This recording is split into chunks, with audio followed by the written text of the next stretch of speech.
Lisa Carter sat in the human chair at the big round table where all the alien species met to talk about important things. The room was huge and filled with strange creatures that looked nothing like humans. Some had 4 arms, others had tentacles. Instead of legs, and a few looked like giant insects with shiny shells. They all spoke different languages, but the translation machines made it so everyone could understand each other. Today was just like every other day in the council chamber. The aliens were complaining about humans again. The Zephyrian delegate stood up on his 6 legs and pointed one of his 4 arms at Lisa. His voice was high and squeaky like a bird that had been breathing gas from a balloon. "The humans take too much," he said loudly so everyone could hear. "They build too many colonies. They mine too many asteroids. They trade with everyone and make too much money. This is not fair to the rest of us who have been in space much longer than they have." Other aliens nodded their heads, or moved their tentacles, or clicked their mandibles in agreement. The Crystalline Federation representative made sounds like breaking glass, which meant she was upset. The Hive Mind Collective spoke in perfect harmony through 50 different voices, all saying the same thing at once. Lisa had heard all this before. For 20 years, she had sat in this chair and listened to the same complaints over and over again. Humans were too aggressive. Humans were too smart. Humans made other species look bad because they solved problems too quickly. Humans should be controlled and limited and told what they could and could not do. She looked around the chamber at faces that had become familiar over the decades. There was Ambassador Klex from the warrior caste of Rigel, who always wore his battle armor even to peaceful meetings.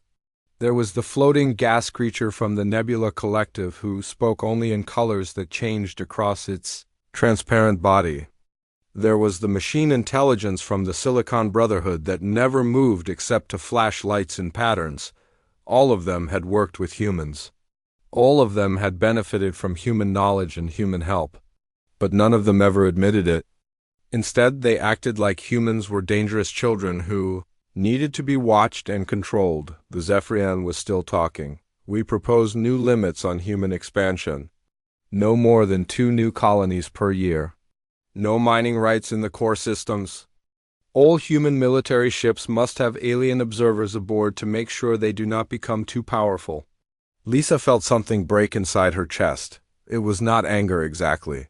It was more like the feeling you get when you realize that someone you thought was your friend actually just sees you as a problem to be solved. She had given her whole life to this council. She had worked 18-hour days trying to make peace between species that hated each other. She had helped write treaties and trade agreements and defense pacts that kept the galaxy safe, and for what? So that these same aliens could stand up every few months and tell her that humans were the real problem. Lisa stood up slowly. The chamber became quiet because it was not her turn to speak yet. She reached for the datapad on her desk and picked it up. Then she reached for her personal belongings that she kept in a small bag under her chair. The aliens watched her with their strange eyes and sensors and heat detectors. "Ambassador Carter," said the council speaker, who was a tall, thin creature with too many joints in his arms and legs. "Where are you going? The session is not finished. You have not responded to the proposal yet." Lisa walked toward the big doors that led out of the chamber. Her shoes made soft clicking sounds on the polished floor. Everyone was staring at her now. Some of the aliens were making confused noises in their own languages. The translation machines were working overtime trying to figure out what was happening. She reached the doors and put her hand on the frame. For just a moment she stopped and looked back at all the creatures she had worked with for so long. They looked worried now instead of angry. Maybe they were starting to realize that something important was happening, but Lisa did not say anything. She had spent 20 years trying to explain things to people who did not want to listen. She had given speeches and made arguments and provided evidence and answered questions until her voice was tired. What was the point of more words when words had never changed anything? She walked out of the chamber, and the doors closed behind her with a soft hiss. News of what happened spread quickly through the galactic communication networks. Within hours, other human ambassadors and diplomats were doing the same thing. On the trading world of New Geneva, Ambassador Rick Davis gathered his papers and left in the middle of important trade negotiations. On the military base at Kepler Station, General Corenstone ordered all human personnel to pack up their equipment and prepare for immediate departure. Captain Jake Morrison was commanding the human fleet that protected the Outer Rim colonies from pirates and raiders. He received a message on his personal communicator that just said, "Come home, no explanation, no details." Just those 2 words. He looked at the message for a long time and then called his officers together. "We are leaving," he told them. "Shut down all operations. Transfer command of the defense grid to the Altarian fleet. We jump back to human space in 6 hours." His second in command was a young woman named Beth Parker who had never served anywhere except in mixed alien-human units. "Sir, what about our mission here? What about the colonies we are protecting? What about our allies?" Jake looked out the window of his ship at the stars that surrounded them. "Our allies just voted to put observers on our ships because they think we might be dangerous. They can protect themselves now." All across the galaxy, the same scene played out dozens of times. Human doctors left their posts at alien hospitals. Human teachers left their jobs at interspecies schools. Human engineers left the projects they had been working on for years. Human scientists packed up their research and deleted their files from alien computer systems. None of them made speeches or sent angry messages or demanded apologies. They just left. Quietly and efficiently, like they did everything else. They gathered their people and their belongings and their knowledge, and they went home to human space. The aliens were left sitting in empty chairs and standing in empty rooms, wondering what had just happened and why nobody had bothered to explain it to them. 3 months had passed since the humans left, and things were starting to break down in ways that nobody had expected. The first sign of trouble came from the Andromedan Empire, which controlled more star systems than any other species in the galaxy. Their military used quantum communication devices that let their ships talk to each other instantly across thousands of light years. The problem was that these devices had been designed by humans, and only humans really understood how they worked. The Andromedans had the blueprints and the instruction manuals, but when the communicators started having problems, there was nobody left who could fix them. Admiral Zexkar commanded the Andromedan Fifth Fleet, which was responsible for keeping peace in the outer territories. His ships patrolled a region of space so large that it would take normal radio signals centuries to cross from one end to the other. Without quantum communication, his fleet was basically blind and deaf. "Send a message to the human embassy," he ordered his communications officer. "Tell them we need technical support immediately." The communications officer was a young Andromedan who had worked with human engineers for most of his career. "Sir, we have been sending messages for weeks. They do not answer. The human embassy says they will forward our requests, but nothing happens." Admiral Zexkar felt something cold in his stomach. The Andromedans were proud of their military strength, but that strength depended on being able to coordinate their forces. Without coordination, they were just individual ships floating alone in the dark. On the research station orbiting Centauri Prime, alien scientists were discovering that human knowledge was not as easy to replace as they had thought. Dr. Susan Wells had been the galaxy's leading expert on subspace physics. Her equations and theories were published in scientific journals that anyone could read. Her research had made faster than light communication possible, across distances that had never been bridged before, but knowing the equations was not the same as understanding them. Dr. Vexhai from the Science Council had worked with Susan for 15 years. He had read all her papers and attended all her lectures. He thought he understood her work completely. Now he sat in her empty laboratory staring at screens full of numbers that refused to make sense. The equations were all there exactly as she had written them. But when he tried to use them to solve new problems, nothing worked. It was like trying to cook a meal when someone had given you a list of ingredients but no recipe. "The subspace harmonics are fluctuating beyond acceptable parameters," his assistant reported. "The communication relay to the vegan system has been offline for 2 days." Dr. Vexhai rubbed his temples with 2 of his 4 hands. Run the Wells equation sequence again. There must be something we are missing. But there was something they were missing, and it was not written in any textbook. It was the intuitive understanding that came from years of working with the fundamental forces of the universe. It was the ability to see patterns and connections that were not obvious from just reading about them. It was the difference between knowing facts and having wisdom. The economic problems started small but grew quickly like cracks in a dam. Danny Rodriguez had managed the Galactic Trade Exchange, which handled currency conversions between dozens of different species. Each species had their own money system based on their own resources and values. Keeping all these systems balanced and stable was like trying to juggle. While riding a bicycle on a tightrope, Danny had written algorithms that automatically adjusted exchange rates based on thousands of variables. Supply and demand, political stability, resource availability, seasonal trade patterns, and hundreds of other factors all fed into his calculations. The system had prevented market crashes and economic disasters for over a decade. Now those algorithms were running without human oversight, and small errors were starting to compound into big problems. The Regalian credit was fluctuating wildly against the vegan energy unit. Trade between the core worlds and the rim colonies was becoming unpredictable and expensive.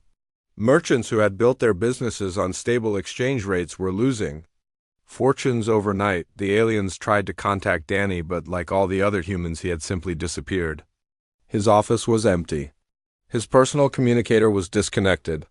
His home in the human quarter of Central Station was vacant with no forwarding address. Captain Nina Foster had run the medical exchange program that sent human doctors to work in alien hospitals throughout the galaxy. Human medicine was not necessarily better than alien medicine, but it was different. Humans had evolved different solutions to biological problems, and sometimes those solutions worked when alien treatments failed. More importantly, humans seemed to have a talent for seeing connections between symptoms that alien doctors missed. A human doctor might notice that a patient's skin color change was connected to their breathing problems in a way that the computer diagnostics did not catch. They might realize that two seemingly unrelated symptoms were actually parts of the same disease. On the hospital station orbiting Rigel 7, Dr. Alex Turner had been the head of emergency medicine for 8 years. He had saved thousands of alien lives using techniques that combined human medical knowledge with alien biology. His mixed-species medical team had become famous throughout the sector for solving cases that other hospitals could not handle. When Alex left, his replacement was Dr. Klexmar, a Regalian physician with excellent credentials and years of experience. Dr. Klexmar knew all the same medical procedures and had access to all the same equipment. But somehow the emergency ward was not running as smoothly as it had before. Patients, who should have been easy to diagnose, were taking longer to figure out. Treatment plans that should have been obvious were requiring multiple consultations. The mortality rate had not increased significantly, but the recovery time for patients was getting longer, and the staff was working harder to achieve the same results. "Perhaps we should contact Dr. Turner for consultation," suggested one of the nurses who had worked with the human doctor. Dr. Klexmar made a sound that indicated displeasure. "Dr. Turner was competent, but he was not irreplaceable. We have his notes and his procedures. We can manage without human assistance." But managing and excelling were two different things, and the difference was becoming more obvious every day. The first diplomatic crisis occurred in the Tau SETI system, where two minor species had been fighting over mining rights for decades. Ambassador Lisa Carter had negotiated a peace treaty between them just 6 months before she left the council. The treaty was complex and carefully balanced with provisions that satisfied both sides. Now, the treaty was falling apart because nobody understood the subtle compromises that held it together. The humans had written clauses that seemed simple on the surface, but actually addressed deeper cultural issues that the aliens had not even realized were problems. Without Lisa there to explain the reasoning behind the treaty language, both sides began interpreting the agreements in ways that favored themselves. Within weeks they were back to shooting at each other, and the peace that had lasted 6 months was completely destroyed. The council tried to send negotiators to fix the problem, But none of them had Lisa's deep understanding of both cultures. They could read the treaty and understand the legal language, but they could not see the underlying psychological and social factors that made it work. Similar problems was starting to appear in other regions where human diplomats had helped create peace agreements. The humans had not just written documents. They had built relationships and understanding between species that had been enemies for centuries. Without those human bridges, the old hatreds and suspicions were beginning to resurface. By the 6th month after the humans left, panic was spreading through the galaxy like a disease. The hegemony of Kresh was facing the worst crisis in their 1,000-year history. Their outer colonies were in open rebellion, and their supposedly superior military forces were being defeated by primitive insurgents. Using simple guerrilla tactics, General Vextai commanded the Kresh Pacification Fleet, which had been designed according to human military doctrine. For decades, human advisors had helped the Kresh build their forces and plan their strategies. The humans had taught them how to fight different kinds of enemies and how to adapt their tactics to changing situations. But the humans had also taught the galaxy about guerrilla warfare. They had shared their knowledge of asymmetric combat and irregular tactics with everyone, including the species that were now rebelling against Kresh authority. The problem was that the humans had taught their allies how to fight guerrillas, but they had not taught them how to think like guerrillas. The rebels were using human military theory against forces trained in human military doctrine. It was like watching someone fight their own reflection in a mirror. Every move the Kresh forces made had a counter-move that the rebels seemed to know in advance. "How are these primitive colonists defeating our best troops?" General Vextai demanded of his staff officers. "We have superior numbers, superior weapons, and superior training." His intelligence chief was a veteran officer who had worked closely with human military advisors for years. "Sir, they are not fighting the way we expected them to fight. They are using hit-and-run tactics, blending in with civilian populations, and avoiding direct confrontation. Our doctrine assumes enemies who will stand and fight." General Vextai studied the tactical displays showing rebel movements across 3 different star systems. "Contact the Human Military Liaison Office. We need their expertise immediately." "Sir, we have been trying to contact them for months. They do not respond to our messages.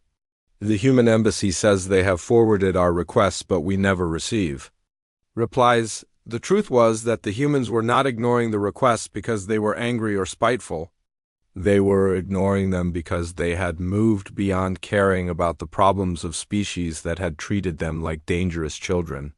The aliens had wanted independence from human influence, so the humans had given them exactly what they asked. For Admiral Corenstone had been more than just a military strategist. She had been the architect of the galaxy's entire defense philosophy for over 20 years. Every major fortress world, every patrol route, every early warning system bore the mark of her strategic thinking. She had designed interlocking defensive networks that could protect hundreds of worlds with relatively few ships and personnel. Now, those networks were still functioning, but they were like a symphony orchestra trying to play without a conductor. Each individual part worked correctly, but the coordination and timing that made them effective was gradually degrading, Commander. Jake Morrison's replacement was Admiral Texcan of the Altarian Space Navy. He was a competent officer with decades of experience and access to all of Corenstone's strategic plans and tactical manuals. But reading about strategy and understanding strategy were 2 different things. The first test came when pirates began raiding shipping lanes in the Outer Rim territories. The defense network that Karen had designed should have been able to respond automatically. Patrol ships in the area should have coordinated their movements to trap the raiders between overlapping fields of fire. Instead, the response was chaotic and uncoordinated. Ships arrived too late or in the wrong positions. Communications were confused and contradictory. The pirates escaped easily and began planning larger and bolder attacks. "Why is the response time so poor?" Admiral Texcan asked his operations officer. "According to Admiral Stone's protocols, we should have intercepted those raiders within 2 hours. The operations officer was a young Altarian who had trained under human instructors. Sir, the protocols assume that local commanders will make tactical adjustments based on real-time conditions. But the manual does not specify what adjustments to make or when to make them. That was the problem with human knowledge. It was not just a collection of facts and procedures that could be copied and pasted into alien minds. It was an integrated way of thinking that combined logic with intuition, planning with improvisation, and theory with practical experience. The economic collapse was accelerating faster than anyone had predicted. The galactic trade exchange was hemorrhaging money as currency fluctuations became increasingly wild and unpredictable. Danny Rodriguez's algorithms were still running, but without human oversight. They were making decisions based on incomplete information. The system that had once prevented market crashes was now causing them. Automatic trading programs were buying and selling currencies based on patterns that no longer applied to the current situation. Entire planetary economies were being destabilized by computer decisions that made perfect sense mathematically but ignored the political and social realities of interspecies trade. On the manufacturing world of Beta Centauri, factory owner Klexmar found himself facing bankruptcy. His business had depended on stable exchange rates between the Centaurian work credit and the Terran standard dollar. When the humans left, their currency became completely separate from the galactic economy, but many trade contracts were still written in Terran dollars. "Can we renegotiate our contracts to use a different currency?" he asked his legal advisor. The advisor was a Centauran lawyer who specialized in interspecies commercial law. The contracts were written using human legal frameworks. "I understand the basic structure, but there are subtle implications that I may be missing. We could try to modify them, but we risk creating loopholes that our trading partners could exploit." This was happening all across the galaxy. Human legal experts had written thousands of contracts and treaties and agreements, using legal principles that other species had adopted but never fully understood. Now those documents were becoming sources of confusion and conflict instead of clarity and cooperation. The most frightening discovery was that human technology was beginning to degrade in ways that nobody had anticipated. The machines and systems that humans had built were still working, but they required constant small adjustments and maintenance procedures that only humans seemed to understand. Dr. Patricia Kim had designed the biofilters that kept the atmosphere processors on dozens of colony worlds functioning correctly. The systems were automated and supposedly self-maintaining, but they had been calibrated using human judgment and experience. Over months of operation without human oversight, the filters were slowly becoming less efficient. On the agricultural world of New Harvest, the atmospheric processors that maintained the oxygen-nitrogen balance were showing subtle signs of drift. The changes were small enough that the automatic alarms had not triggered, but they were accumulating in ways that would eventually become critical. The planetary governor was a pragmatic administrator who had worked with human engineers for years. "Contact Dr. Kim immediately. We need her expertise to recalibrate these systems." His chief engineer was a local specialist who had assisted Dr. Kim for over a decade. "Sir, we have sent dozens of messages to human space. None of them have been answered. I think we need to accept that we are on our own now." The governor looked at the atmospheric readings that showed steadily decreasing efficiency in their life support systems. "Then we need to learn how to fix these problems ourselves." But learning was not the same as knowing, and knowing was not the same as understanding. The humans had not just built machines. They had created complex systems that required intuitive adjustment and creative problem solving. Without that human touch, the galaxy's infrastructure was slowly beginning to fail. The Zephyrian delegate who had pushed for restrictions on human expansion was beginning to understand what he had done. His own species was facing multiple crises that they had never had to handle alone. Their colony ships were stranded in deep space because the navigation systems required constant manual corrections that only human engineers knew how to make. 3 Zephyrian vessels had been lost in hyperspace, jumps that should have been routine.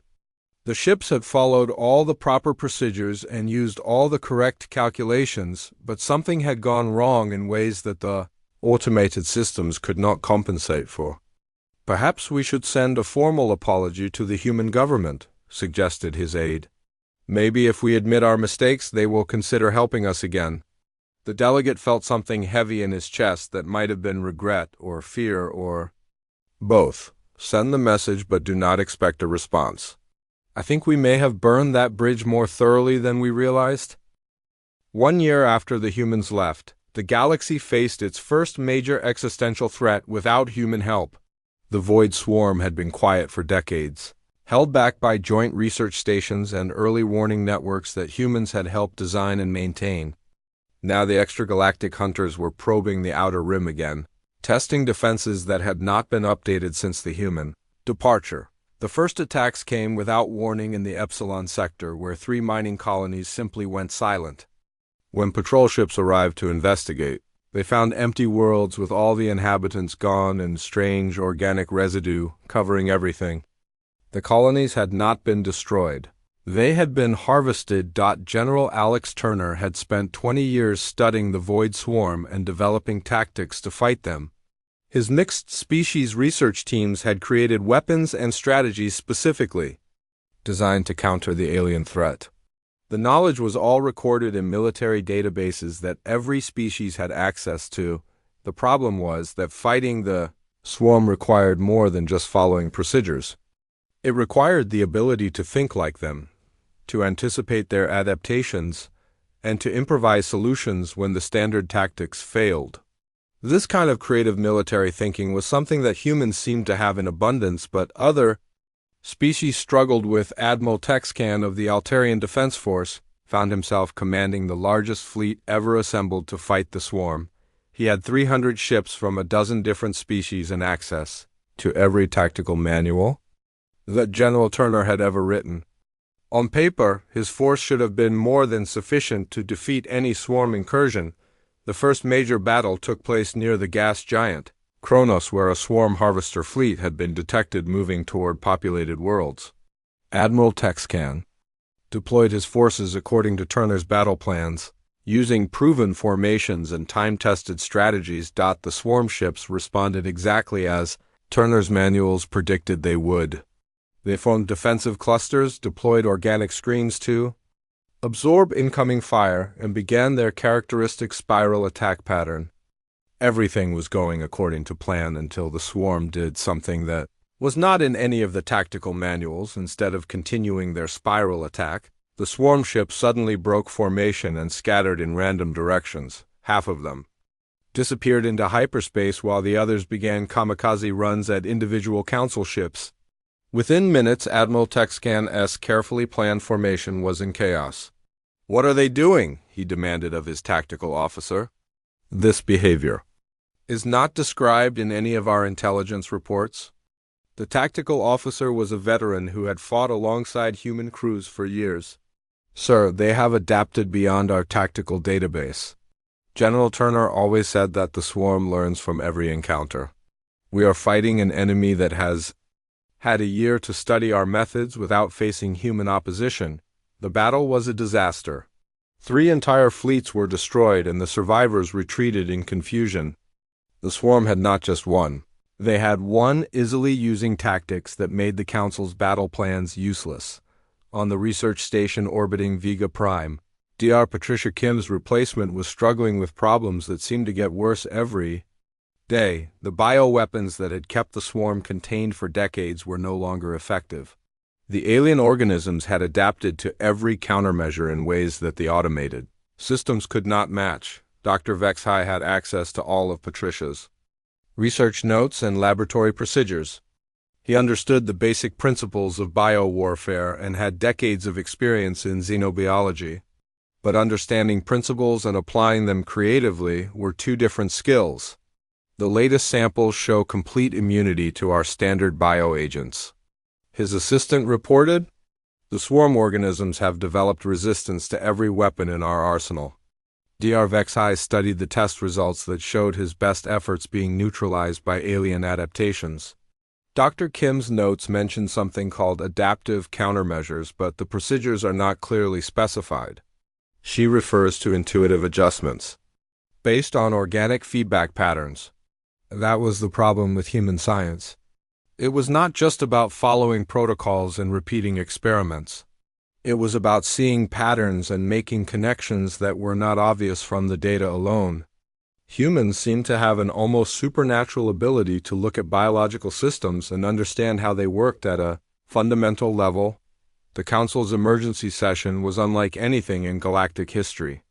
Representatives from dozens of species crowded into the great chamber where Lisa Carter had once sat. The human chair remained empty, a constant reminder of what they had lost. "The Void Swarm has taken 12 systems in the past month," reported the Military Assessment Committee. "Our forces are retreating on all fronts. Current projections show complete galactic penetration within 2 years."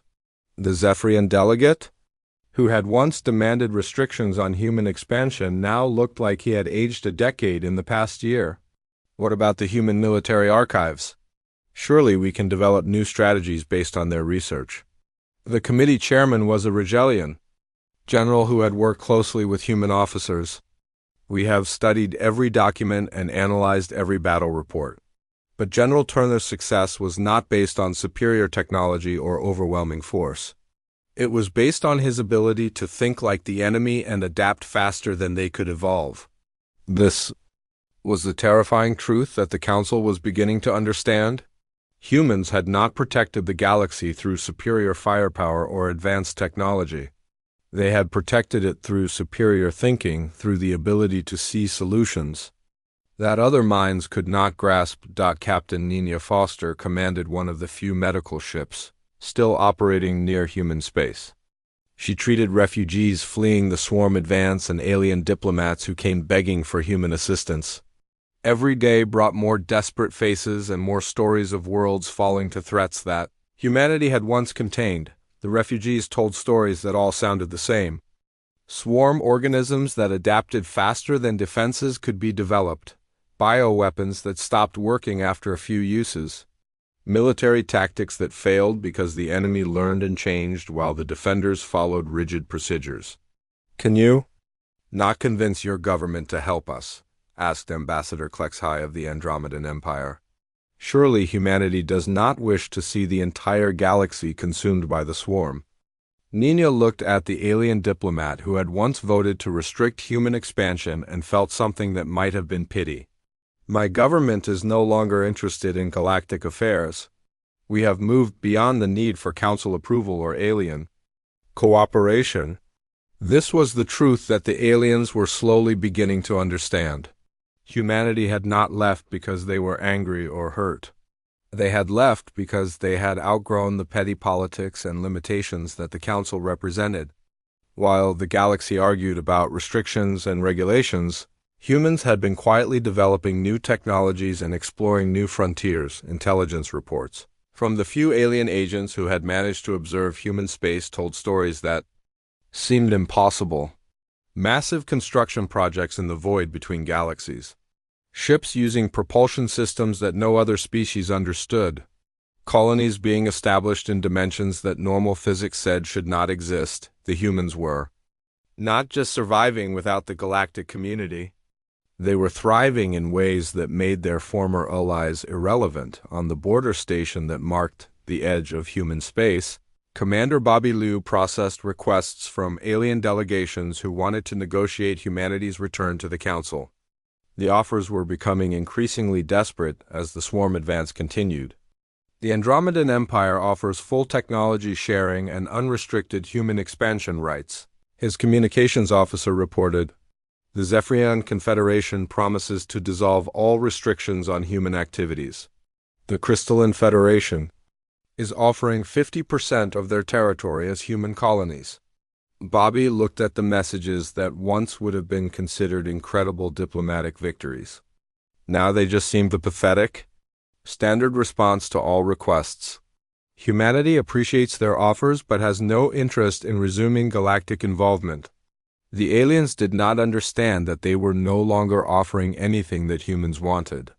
While they had been arguing about restrictions and limitations, humanity had discovered resources and opportunities that made the galaxy's offerings seem small and insignificant. The Council's greatest fear was not that humanity would return as conquerors seeking revenge. Their greatest fear was that humanity would not return at all. The empty chair in the council chamber had become a symbol of abandonment that haunted every session and every decision. They had learned too late that dependence was invisible until it disappeared. They had taken human expertise for granted and assumed it could be easily replaced. Now they understood that humanity had not just been allies or partners. They had been the glue that held galactic civilization together. 2 years after humanity walked away without speaking, the Galactic Council faced a truth that made their worst nightmares seem pleasant. They were not afraid of what humans might do to them. They were afraid of what humans would not do for them. The galaxy was dying slowly, and the only species that could save it was completely indifferent to their suffering. President Amy Walsh stood in the observation deck of New Terra Station, humanity's new capital built in the deep void between galaxies. The reports from her former home galaxy filled dozens of screens around her, wars spreading like wildfire, economies collapsing, colonies abandoned, entire species facing extinction. The void swarm was advancing unopposed while alien fleets retreated in panic and confusion. Her advisors had been urging her to reconsider humanity's isolation policy. The moral arguments were compelling. Billions of innocent beings were dying because humans refused to share their knowledge and expertise. But Amy remembered 20 years of condescension and suspicion. She remembered being treated like a dangerous child who needed constant supervision. "The Andromedan Empire has fallen," reported her intelligence chief. "The swarm consumed their core worlds yesterday. The survivors are fleeing toward the galactic rim, but they have nowhere to go that is truly safe." Amy felt nothing. The Andromedans had been among the loudest voices demanding restrictions on human expansion. They had insisted that human military forces were too aggressive and needed alien oversight. Now their empire was gone and their fleets were scattered wreckage drifting in space. "What about evacuation requests?" she asked. "Are we still processing refugee applications?" "Yes, ma'am. We have received over 2 million requests in the past month. Most are from species that previously voted for human restrictions. We are approving about 1% based on our standard criteria." The standard criteria were simple. Humans would accept refugees who had demonstrated genuine friendship and cooperation over many years. They would not accept refugees who had supported anti-human policies or who now claimed to be allies only because they needed help. Commander Bobby Liu still commanded the border stations that turned away increasingly desperate alien delegations. The offers had moved beyond territory and technology to include things that would have been unthinkable just a few years ago. The Zephyrians had offered to dissolve their government and accept human rule. The Crystalline Federation had offered their entire species as indentured servants. "Sir, we have a priority message from the council speaker himself," reported his communications officer. "He is requesting personal audience with President Walsh. He says he has authority to offer anything humanity wants in exchange for military assistance against the swarm." Bobby looked at the message that represented the complete surrender of galactic pride. Standard response: "Humanity appreciates the offer but has no interest in galactic affairs." Next message: "The truth was that humanity no longer needed anything the galaxy could offer. While the aliens had spent decades arguing about restrictions and regulations, human scientists had made breakthroughs that rendered most galactic technology obsolete. They had learned to harvest energy directly from quantum foam. They had developed materials that existed in 11 dimensions simultaneously. They had built ships that could cross between universes as easily as stepping through a doorway. Dr. Susan Wells worked in a laboratory that existed partially in normal space and partially in dimensions that alien science insisted were impossible. Her research into subspace harmonics had evolved into something that transcended the primitive, faster-than-light communication that the galaxy still used. Humans could now communicate instantly across infinite distances using quantum entanglement. Networks that span multiple realities. The latest reports show complete galactic collapse within 18 months, her assistant informed her. The Council has sent another formal request for scientific cooperation. Susan did not look up from her work on dimensional membrane theory. File it with the others. We have more important things to focus on than cleaning up their mistakes. The more important things included establishing human colonies in parallel universes where resources were unlimited and hostile aliens did not exist.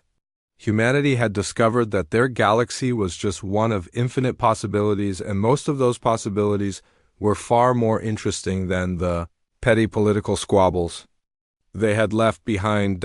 General Alex Turner's replacement had died in the Battle of Rigel 7 along with most of the Council's military leadership. The Void Swarm had adapted beyond every strategy in the Galactic Tactical Database. They no longer followed predictable patterns or used familiar attack formations. They had become something new and terrifying that required creative thinking to defeat, but creative thinking was exactly what the galaxy lacked without human input. The alien military commanders were competent professionals who could follow orders and execute battle plans with precision.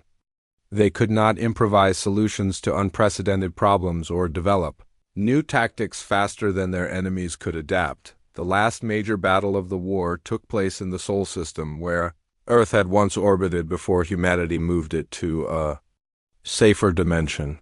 The swarm had finally reached the heart of human space, only to find it empty except for automated defenses that had been left behind like breadcrumbs for scavengers. The alien survivors who witnessed the battle reported something that defied understanding.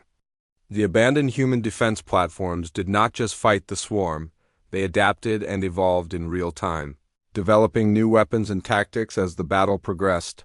It was as if human creativity had been programmed into machines that could think and learn and grow. The swarm was not just defeated. It was systematically dismantled and analyzed and ultimately converted into raw materials for further human expansion. The entire invasion force that had terrorized the galaxy for 2 years was consumed and repurposed in a matter of hours, but humanity did not return to save the galaxy. The defense platform shut down after eliminating the swarm threat and went silent. The message was clear. Humans would protect their former territory, but they had no interest in protecting their former allies. The Council's final session took place in an emergency bunker deep beneath the surface of Central Station. Most of the galaxy's major civilizations had already fallen or collapsed. The few survivors huddled around a conference table that had once hosted delegations from hundreds of worlds. "We must accept that we made a terrible mistake," said the acting council speaker who had assumed leadership after his predecessor died in a swarm attack. "Humanity was never the problem. We were the problem. We let our pride and fear blind us to the value of their contributions." The Zephyrian delegate, who had started the chain of events that led to humanity's departure, sat in his chair like a broken monument to misguided policy. "I have reviewed the records of every council session for the past 50 years. In every case where we restricted or criticized human activities, the long-term consequences were negative for everyone involved. This was the bitter lesson that came too late to matter. Humanity had never been aggressive or expansionist in the way that threatened other species. They had been aggressive and expansionist in the way that made everyone more prosperous and secure. Their colonies had created new markets and new opportunities. Their military had maintained peace and stability. Their scientists had solved problems. That benefited everyone. The aliens had mistaken competence for arrogance and success for threatening behavior. They had punished humanity for being better at survival than they were. Captain Nina Foster continued operating her medical ship near the border between human space and the chaos that had once been galactic civilization. She treated refugees and recorded their stories for historical archives that might someday help future generations avoid similar mistakes. "Will humanity ever forgive us?" asked a dying Andromedan admiral whose fleet had been destroyed trying to defend his homeworld. Will your people ever consider returning to help rebuild what we have destroyed? Nina looked at the alien officer, who had once commanded ships designed to monitor human military activities for signs of aggressive intent. Forgiveness implies that you did something to us personally. You did not harm humanity. You simply made it clear that you did not value our friendship or partnership. We responded by taking you at your word. The most terrifying aspect of humanity's departure was not their anger or resentment. It was their complete indifference. They had moved beyond caring about the opinions or problems of species that had treated them as threats rather than allies. Intelligence reports suggested that humans were exploring new galaxies and establishing colonies in dimensions that normal physics could not access. They were building megastructures that spanned multiple universes and developing technologies that made their former achievements seem primitive by comparison. The galaxy had wanted independence from human influence, and humanity had given them exactly what they asked for. The price of that independence was discovering that they could not survive without the very influence they had rejected. The empty chair in the council chamber had become a shrine to lost opportunities and misguided policies. Alien children learned about the time when humans had lived among them and helped them solve their problems.